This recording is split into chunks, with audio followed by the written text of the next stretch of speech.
See, this is A6. The last, this is A6, guys. This is the last. Okay, let me know when I can start. Okay. It's the last section that is going to be in the test.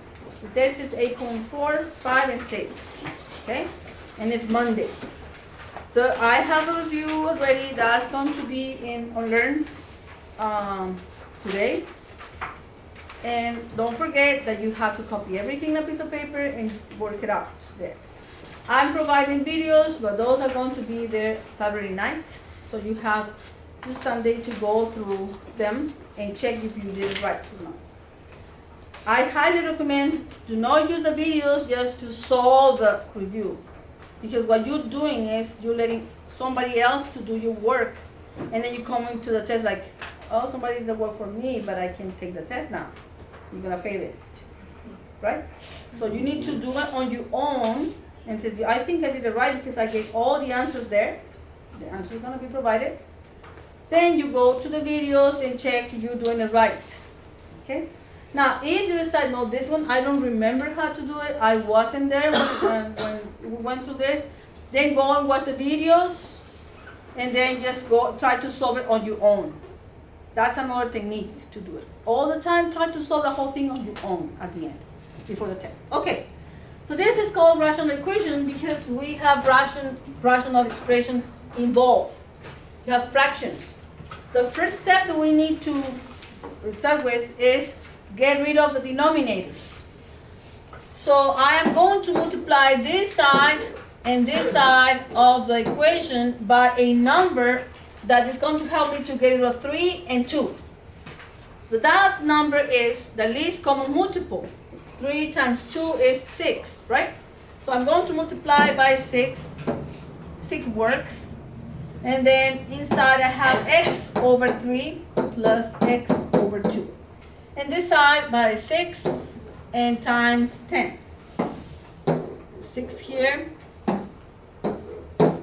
times the 10, because whatever I do in one side of the equation, I do it in the other side. Now from here, we're going to multiply this times this and this times this.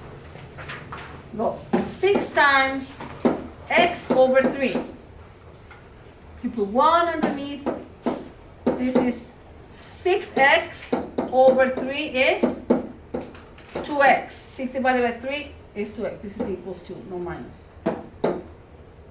X, 6 times x over 3, right, is 6x over 3. 6 over 3 is 2, and the x, just bring it down. So when you multiply these two things, this is your answer. This is the one you need to write right under this stuff. Bring the plus down and repeat the process. You want 6 times x over 2. Later on, you're going to do this in your mind, and you can write the answer. You can say 6 over 2 is 3, so 3x. But that's going to be later for you. So, what I'm going to do now is multiply the other part. Remember I told you? 6 over 1 times x over 2. Multiply across. 6 times x, 6x. 1 times 2 is 2. So this is 3x.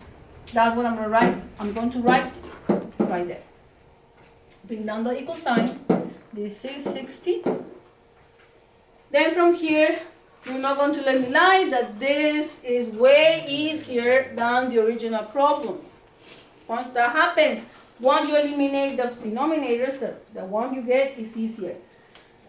So we're going to add these two. 2x plus 3x combined like terms is 5x equals to 60. Divide by 5.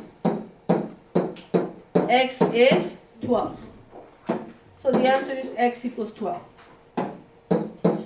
Well, in this kind of equations, we have to, remember when we're doing radical equations, we have to check for extraneous solutions. Same situation. You have to check. So in this case, don't highlight the answer until you check. Check hard. Let me do this real quick because this is kind of off.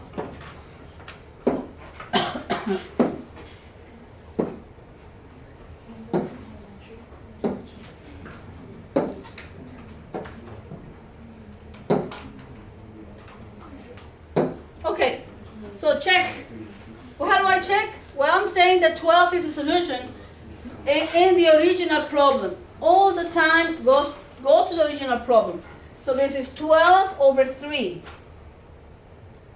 12 over 3 plus 12 over 2. Is that equals to 10?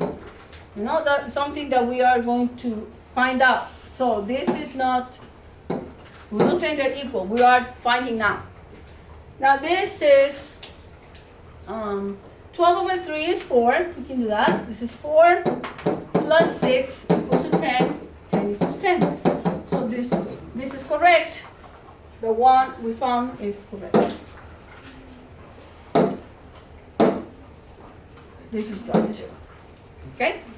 That's number 1.